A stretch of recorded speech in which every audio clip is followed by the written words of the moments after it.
pressure, and also just little things. I mean, look, there's this story out there. To be clear, I have no idea if it's true, but there's a woman who has gone on the record and said that Doug Emhoff, Kamala Harris's husband, smacked her in the face in France. Okay, that's been reported on the media. You guys can find it if you want to. Okay, again, maybe it's not true, maybe it is true, but these things take time to actually figure out and investigate. And here's the thing. You know this, I know this, most people know this. If you are a domestic abuser, that usually doesn't stop with one person. Like, most domestic abusers are serial domestic abusers. Is it in the public interest to do some investigation about whether the White House, the president, is sharing the White House with the person who is engaged in domestic abuse? That is in the public interest to know. Not only is the American media not that interested in it, but most importantly, you don't have the time to really investigate some of the accusations. Meanwhile, every time somebody says anything about Donald Trump without an ounce of evidence, the American media picks it up and runs with it based on entire news cycle, totally incurious about what's going on in the country. But I think over time, what's interesting is most people are becoming aware of this extreme bias, the difference in the scrutiny that's applied to Trump. So that's right. You go back to the question you asked me about Jeff Bezos. This is why you need good reporters who have the investigatory skills, who are empowered by their reporters to get out of the investigations. Like, your platform, you're having more honest and open conversations than anything that's happening in the corporate media. It's like one of the reasons why I listen to your show, one of the reasons why I'm happy to be here. But you don't have like a person working for you who's going to go to like France and talk to this woman and investigate whether this is true. This is why, I've told Elon this, but like the most useful piece of philanthropy, if you're a right of center American, would be to set up a nonprofit organization where you pay a really good reporter for 5 years, you give them complete job security, and you just tell them, go off and investigate what's going on in the world and bring it back and report on the truth. Because if you don't have that, then that is where the media still has a fundamental advantage over us, is they've got an army of people investigating me and Donald Trump. There's no one really investigating Kamala Harris. Well, there's also the amount of left-wing media versus right-wing media is pretty disturbing. Yeah. Like, what is the percentage of networks that lean left? CNN clearly, MSNBC, ABC, NBC, CBS, and then you have Fox. Then you have Fox. And then you have a couple of online things like News Nation, what have you. But and if you just the reach is much less. It reaches much, much less. And if you just look at, you're only, you and a few others are the only people who can compare with the actual platform size of an NBC, a CBS. Fewer people watch them now than they did 20 years ago. But if you look, man, like, you're still getting 5 to 8 million viewers every single night for each of the major networks on the nightly news. That's incredible reach. Right? Yeah. There's still a lot of power there. And, to your point about like the comparison, Fox News, number one, if you look at Fox News' viewership compared to NBC's, it just NBC dwarfs it.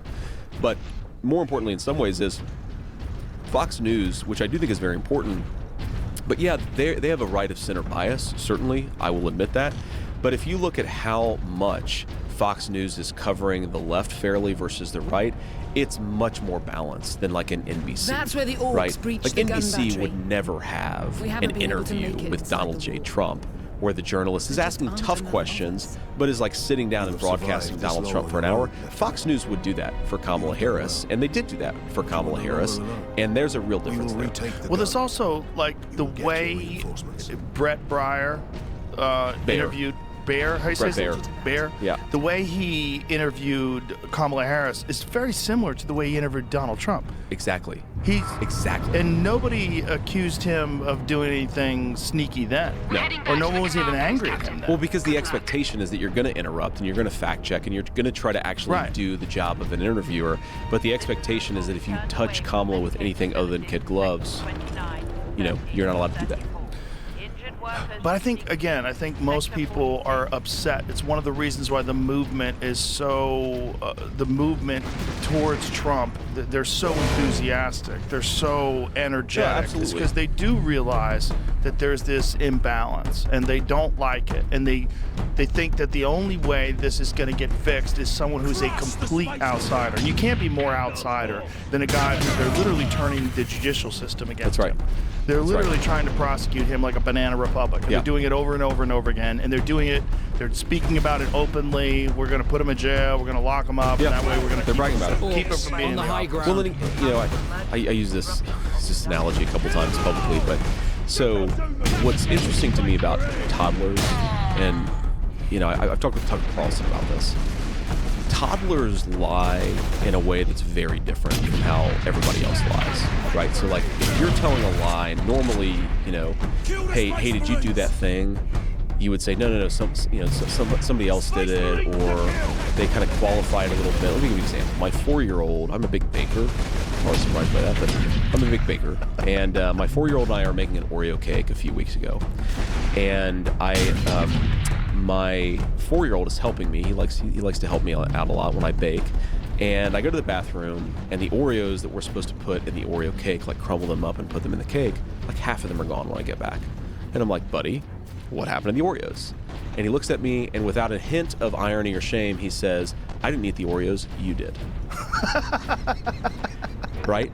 So that's the way that Kamala Harris lies, is I didn't eat the Oreos, you did. Not only does she actively brag, and has her administration actively bragged about trying to arrest her political opponents, she will go out and say that if Donald Trump is the president, he's going to arrest his political opponents, even though he already was president and he didn't do that. Did you see she went on Shannon Sharp and said that he's going to take away your Second Amendment rights?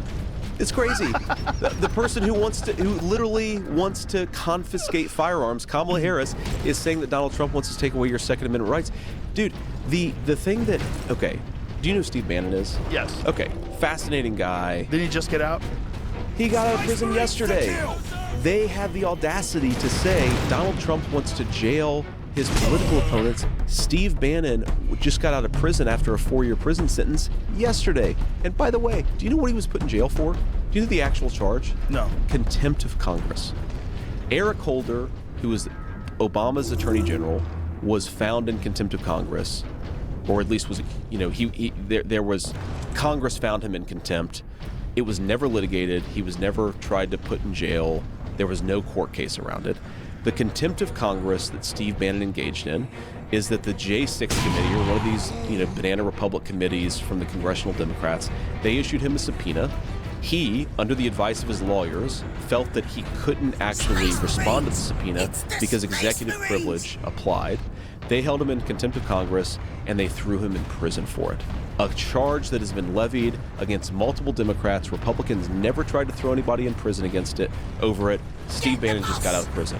Kamala Harris is literally using the power of government, has already used the power of government to jail her political opponents, and she's saying that Donald Trump is going to do the thing that he didn't do and she did when they were in respective positions of power. Do you think it's because they're worried that if he gets into power and he gets back into the office, that he's going to start investigating a lot of this stuff, and the 51 former intelligence agents? That's exactly what they're afraid of. Yeah. They're afraid of consequences. They're afraid of, look, do I think the 51 intelligence agents who signed that letter should go to prison? No, but should they be stripped of their security clearance? Absolutely I do. Right?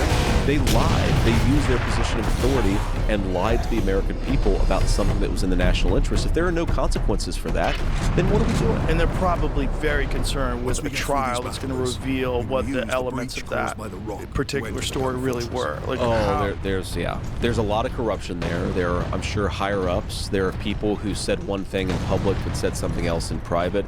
There probably is, at some level of that whole thing, people who maybe perjured themselves or at least unethically lied. Look, there's a lot going on there, but, you know, Donald Trump is not going out there and has never said, I want to arrest you because you're a Democrat. He's never said, I want to arrest you because you disagree with me. He's never said, I want to censor you even because you engage in disinformation. What he has said is that we should investigate some of the obvious sources of corruption in the United States government. That's not going after political opponents. That's what Kamala Harris does, actually. Well, one of the things he's talked about pretty openly is that he could have gone after Hillary Clinton. Exactly. look bad for the country. Yes. And it's true. I mean, It's you true. really could have. She did commit crimes.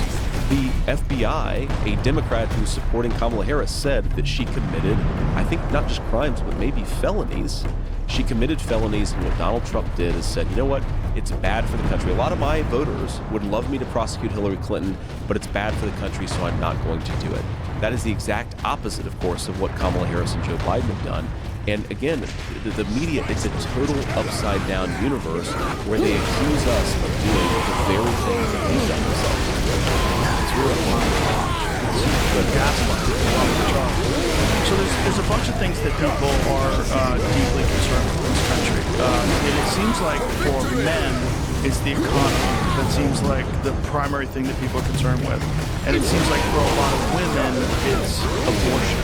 Sure. Abortion in Roe v. Wade is a big concern. Yeah. Now, if I'm correct, your position, and this is what they wanted when they overturned Roe v. Wade, they wanted to leave it in control of the states. Is this your position? Yeah, so what President Trump has said, and what I've said, is abortion is now a matter for state legislatures, state voters to determine. And I mean, one, that's always what the argument was, right? If Roe versus Wade goes away, then the state legislatures, the state populations are going to make each individual abortion decision the same way that, like, you know, California has different laws on a whole host of subjects than Alabama does. The idea is that, yeah, California would make its own abortion policy, Alabama would make its own abortion policy. And so there's a basic sort of principle of federalism at work there.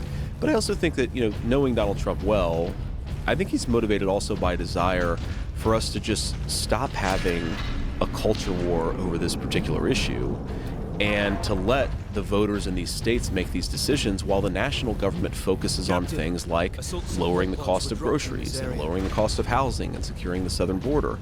And I think there's actually some great wisdom in that because, you know, think about this. Abortion has not really been a political issue for 50 years. Now, we say that it is, and obviously we disagreed about it and people fought about it. It was always something the Supreme Court said, this is the way it is. There's no political decision making.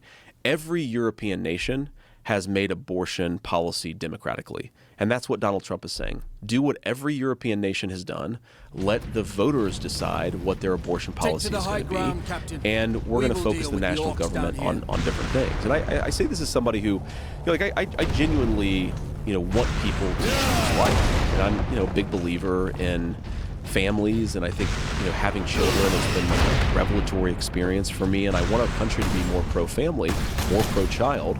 I think there are all these things that we can do at the federal level to make our country more pro-family, more pro-child, make child care easier. You know, I've actually sponsored legislation to stop the surprise medical bills that happen when people, and I've seen this with my own wife, you go to the hospital, you come home, you've got a beautiful baby, but you've also got a $20,000 unexpected bill because you choose the wrong out-of-network healthcare provider when you're at the moment of delivering a baby. Like, there are all these things we can do to make it easier for young women, young families to choose life. But Donald Trump, I think, wants abortion policy, and he said this explicitly, to be decided at the state level. It's not possible for me to get pregnant. So when I think about these things, according to some people, depends on who you ask.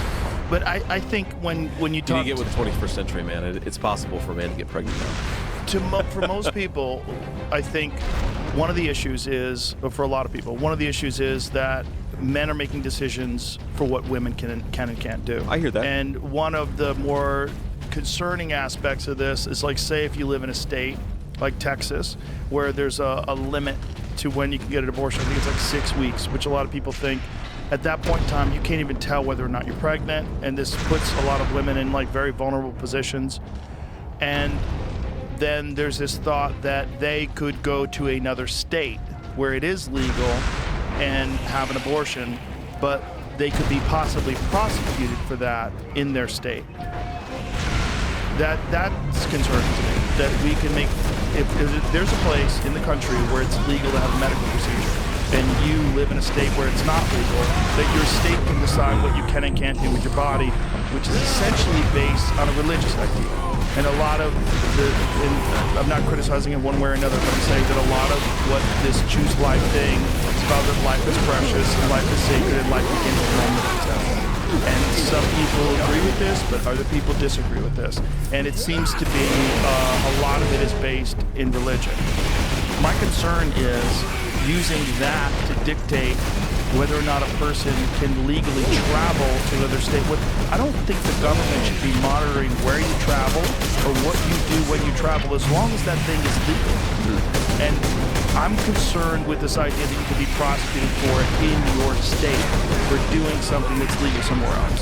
I don't like the idea clear. I've not heard of this maybe as like a possibility, but not as something that actually exists in the law. But I've not heard of somebody being arrested, and I don't like the idea of arresting people for I haven't moving heard about of them the country. doing it either. I've heard of the discussion. I've heard it as a threat. Yes. I feel like I don't like the idea clear of people getting arrested for freely moving around the country. Right. I think, so to your point about it being a religious idea, I mean, I would say I know a number of non-religious people who are very pro-life. And I think the honest answer is that what we're doing is we're trying to figure out what is the right balance between autonomy and life. And I say this as somebody who, when Ohio made this decision, I campaigned very aggressively for the more pro-life position in the state of Ohio, and my side lost. In fact, we got our asses kicked.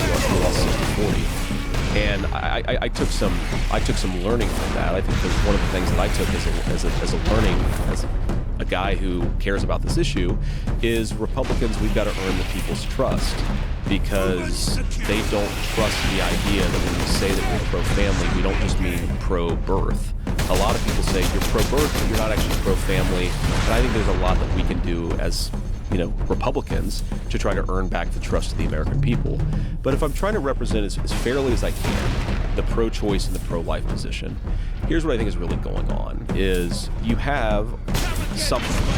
Now, some people would say, maybe religiously motivated, maybe not, that it's a human life. I would say that it's a human life. But it at least has the potential to be a human life.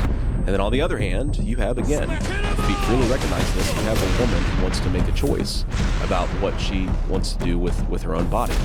Those are two very profound values, both of which I think are valuable, right? I mean, I think autonomy is really important. I also think life is really important.